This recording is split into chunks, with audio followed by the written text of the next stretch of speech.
Halo semua, kami dari kelompok 2 Praktikum Mikrobiologi Kehutanan akan mempresentasikan tentang hasil pengamatan mikrobiologi tanah. Sebelumnya berikut adalah anggota kelompok 2. Jadi yang pertama ada Firas, Aldri, Melinda, Anissa, Alia, Adisti, Atala, dan Fauzia. Latar belakang. Struktur tanah yang berongga-rongga juga menjadi tempat yang baik bagi akar-akar untuk bernafas dan tumbuh. Tanah juga menjadi habitat hidup berbagai mikroorganisme. Sebagian besar mikroorganisme tanah memiliki peranan yang menguntungkan, yaitu berperan dalam menghancurkan limbah organik, siklus hara taman, fiksasi nitrogen, pelarut fosfat, merangsang pertumbuhan, biokontrol patogen, dan membantu penyerapan unsur hara. Dalam program studi rekayasa kehutanan, mempelajari ilmu tentang mikroba ini sangatlah penting karena organisme tanah berperan penting dalam mempercepat penyediaan hara dan juga sebagai sumber bahan organik tanah. Maka dari itu, mikroba tanah ini akan berperan besar dalam pertumbuhan tanaman di ekosistem hutan. Tujuan dari dilakukannya praktikum adalah yang pertama, untuk menentukan aktivitas mikroba dari sampel tanah melalui hidrolisis FDA. Yang kedua, menentukan jumlah bakteri, aktinomycet, dan jamur yang terdapat pada sampel tanah. Yang ketiga, menentukan indeks solubilisasi fosfat oleh mikroba dari sampel tanah dibandingkan dengan bakteri. Yang keempat, melakukan isolasi bakteri fiksasi nitrogen dari sampel tanah. Yang kelima, menentukan kemampuan mikroba dari sampel tanah dan bakteri dalam proses amonifikasi. Yang keenam, menentukan kemampuan mikroba dari sampel tanah dan bakteri dalam proses nitrifikasi. Dan yang terakhir adalah untuk menentukan kemampuan mikroba dari sampel tanah dan bakteri dalam proses denitrifikasi. Selanjutnya adalah hipotesis. Yang pertama, konsentrasi topsoil dari hidrolisis FDA oleh aktivitas mikroba adalah 19,382 mikrogram per mililiter dan bottom soilnya adalah 10,46 mikrogram per mililiter. Pada sampel tanah, bakteri berjumlah 8,33 dikali 10 pangkat 5 CFU per gram dan fungi berjumlah 23 dikali 10 pangkat 4 CFU per gram. Jumlah aktinomycet lebih dominan dibanding mikroba lainnya. Indeks solubilisasi fosfat oleh mikroba berkisar antara 1,10 hingga 5,50. Fiksasi nitrogen dilakukan oleh bakteri simbiotik ataupun non-simbiotik. Proteus vulgaris dan Pseudomonas aeruginosa mampu memecah nitrogen organik menjadi amonium dalam proses amonifikasi. Proteus vulgaris dan Pseudomonas aeruginosa mampu merombak amonia menjadi nitrit dan nitrat dalam proses nitrifikasi. Yang terakhir, Pseudomonas aeruginosa mampu memanfaatkan nitrat sebagai penerima elektron pada proses denitrifikasi.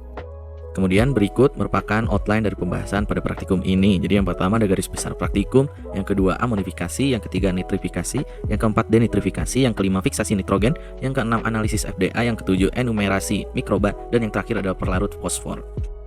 Garis besar pada praktikum topik mikrobiologi tanah adalah dilakukannya uji kemampuan enzimatik dan kelimpahan bakteri pada tanah.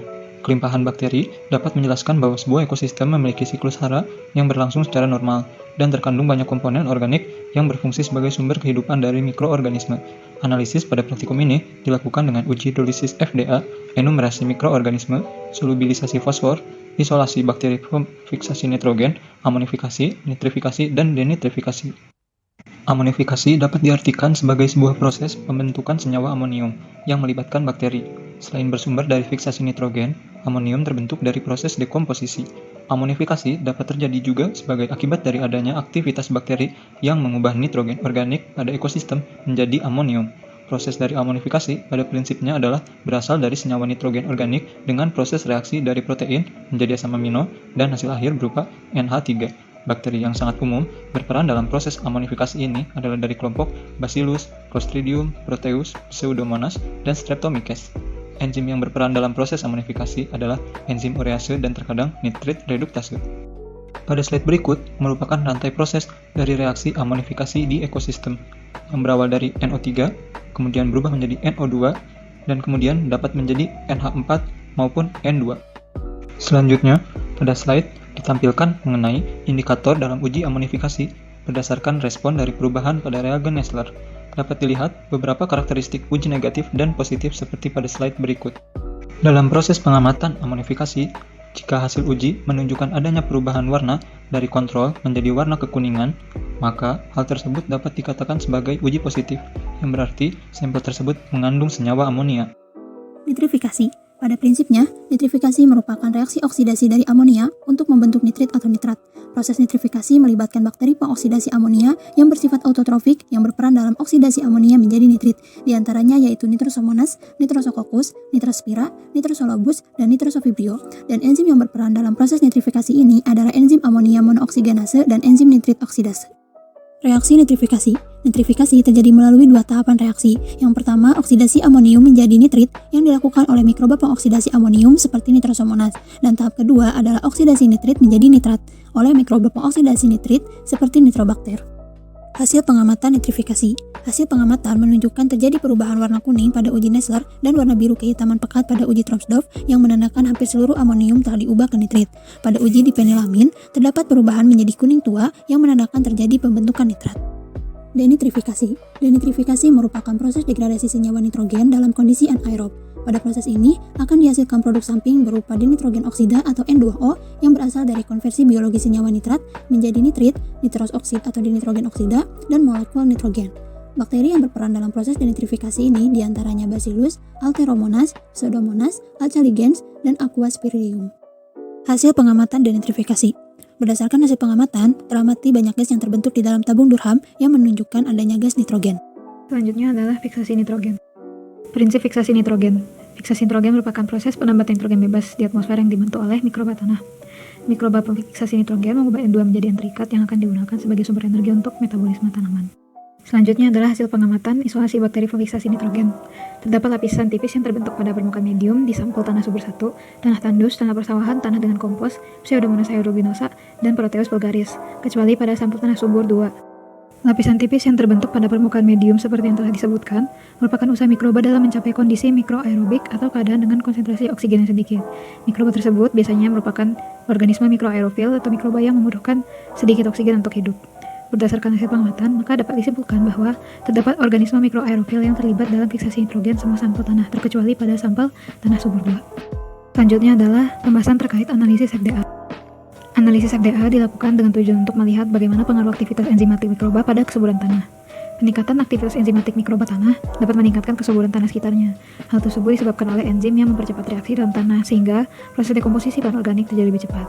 Aktivitas enzimatik mikroba bergantung pada keadaan bahan organik karena bahan tersebut dibutuhkan oleh mikroba tanah untuk melakukan aktivitasnya. Selanjutnya adalah hasil pengamatan analisis FDA. Analisis FDA seperti yang telah disebutkan dilakukan untuk melihat besarnya aktivitas mikroba yang terjadi dalam tanah dan bagaimana pengaruhnya terhadap kesuburan tanah tersebut. Sampel tanah yang digunakan adalah tanah subur, tanah tandus, tanah persawahan, dan tanah kompos. Hasil pengamatan menunjukkan bahwa sampel tanah subur memiliki konsentrasi klorensa yang paling tinggi. Hal tersebut disebabkan karena tanah subur memiliki kandungan bahan organik yang tinggi. Karena menurut Ginting di tahun 2019, tingkat aktivitas mikroba berbanding lurus dengan kandungan bahan organik dalam tanah. Saya Alia Firdamayanti akan menjelaskan mengenai enumerasi mikroba. Selanjutnya saya akan menjelaskan mengenai proporsi kelimpahan populasi mikroba pada kesuburan tanah. Dalam 1 gram tanah terdapat sekitar 2,5 juta bakteri, 700.000 actinomycet, kemudian 400.000 fungi, 500.000 alga, dan juga 30.000 protozoa. Diversitas actinomycet ini terdistribusi secara luas di segala jenis tanah dan mampu beradaptasi dengan mudah pada habitat dan kondisi lingkungan yang fluktuatif, maka dapat menyebabkan actinomycet lebih dominan dibandingkan dengan mikroba lain. Selanjutnya saya akan menjelaskan mengenai peran mikroba yaitu actinomycet, jamur, dan juga bakteri pada kesuburan tanah. Bakteri, actinomycet, dan juga jamur memiliki peran masing-masing terhadap kesuburan tanah. Nah, actinomycet ini berperan penting dalam dekomposisi bahan organik yang dari komposisi tersebut akan dihasilkan pasokan nutrisi di dalam tanah. Nah, actinomycet pada genus Streptomyces sejauh ini dinilai cukup signifikan dalam menguraikan bahan organik sehingga mampu memproduksi enzim hidrolitik seperti selulase dan silanase menurut Hamedani et al. 2012.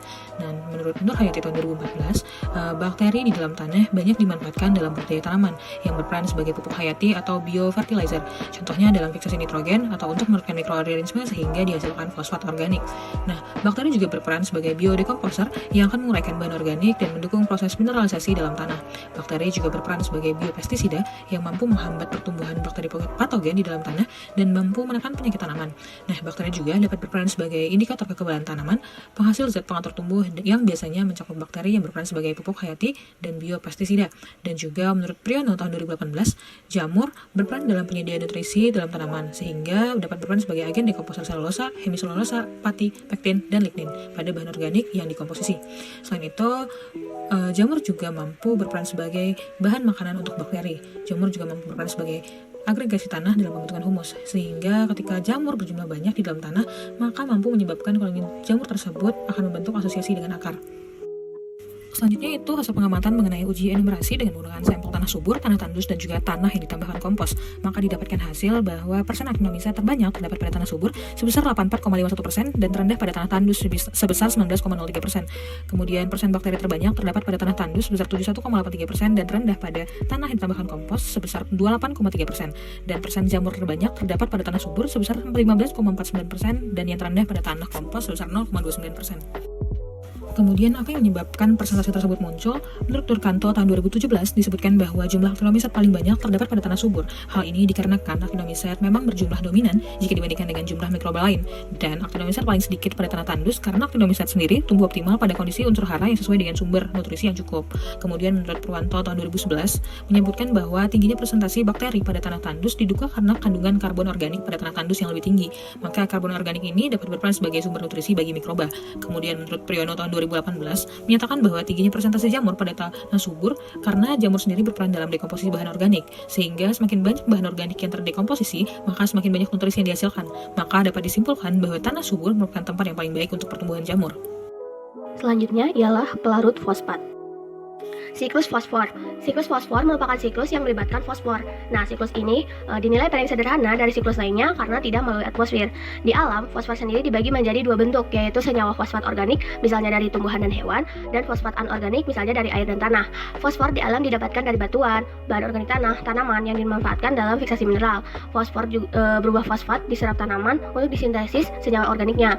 Humus dan partikel tanah nantinya akan mengikat fosfat sehingga siklus fosfor ini dapat dikatakan bersifat daur lokal.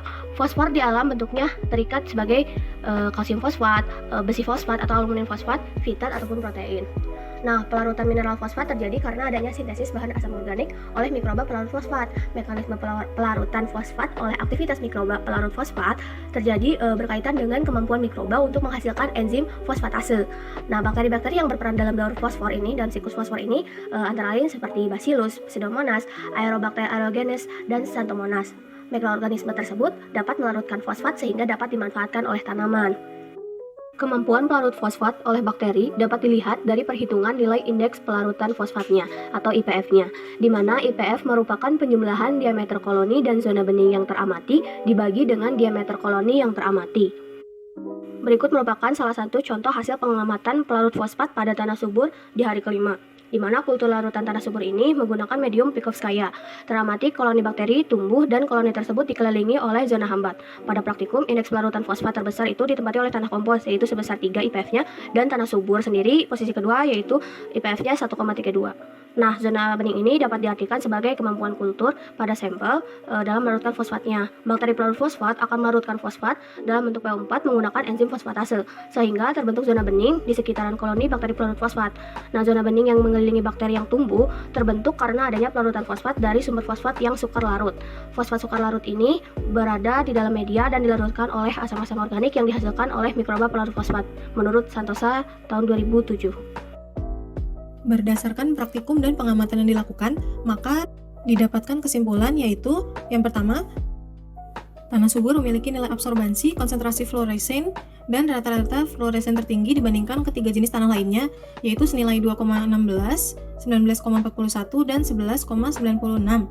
Nilai absorbansi dan rata-rata fluoresen terendah dimiliki oleh sampel kompos, yaitu senilai 0,052 dan minus 0,27. Konsentrasi fluoresen terendah dimiliki oleh sampel tanah persawahan kelompok 6, yaitu senilai minus 0,47. Yang kedua, aktinomiset berjumlah paling banyak di tanah subur, dengan persentase 84,51%, dan paling sedikit pada tanah tandus dengan persentase 19,03%. Bakteri berjumlah paling banyak terdapat pada tanah tandus dengan persentase 71,83%, dan paling sedikit pada tanah yang ditambahkan kompos dengan persentase 28,30%. Jamur berjumlah paling banyak pada tanah subur dengan persentase 15,49%, dan terendah pada tanah yang ditambahkan kompos dengan persentase 0,29%. Yang ketiga, diameter koloni terbesar terdapat pada tanah subur dengan nilai 1,47, diameter zona bening terbesar terdapat pada tanah yang ditambahkan kompos dengan nilai 1,25, dan nilai SI tertinggi juga terdapat pada tanah yang ditambahkan kompos yaitu 3. Rata-rata SI yang diperoleh adalah 2,17. Keempat, keberadaan lapisan tipis di permukaan medium berada pada seluruh jenis tanah kecuali sampel tanah subur kelompok 2. Yang kelima, amonia banyak terbentuk di hari ke-7 untuk sampel tanah subur dan tanah persawahan. Sedangkan untuk tanah tandus, tanah yang ditambahkan kompos, kultur Pseudomonas aeruginosa, dan kultur Proteus vulgaris sama sekali tidak terbentuk amonia.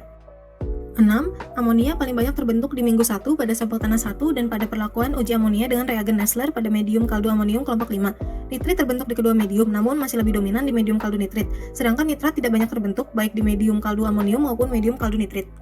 Yang terakhir, gas paling banyak terbentuk di minggu kedua dan ketiga pada isolat tanah yang ditambahkan kompos, sedangkan paling sedikit terbentuk pada isolat Proteus vulgaris, yaitu hanya pada minggu ketiga dengan jumlah yang sedikit. Baiklah, cukup sekian presentasi dari kelompok kami. Mohon maaf bila banyak kesalahan. Silahkan bagi teman-teman yang ingin bertanya, waktu dan tempat dipersilahkan.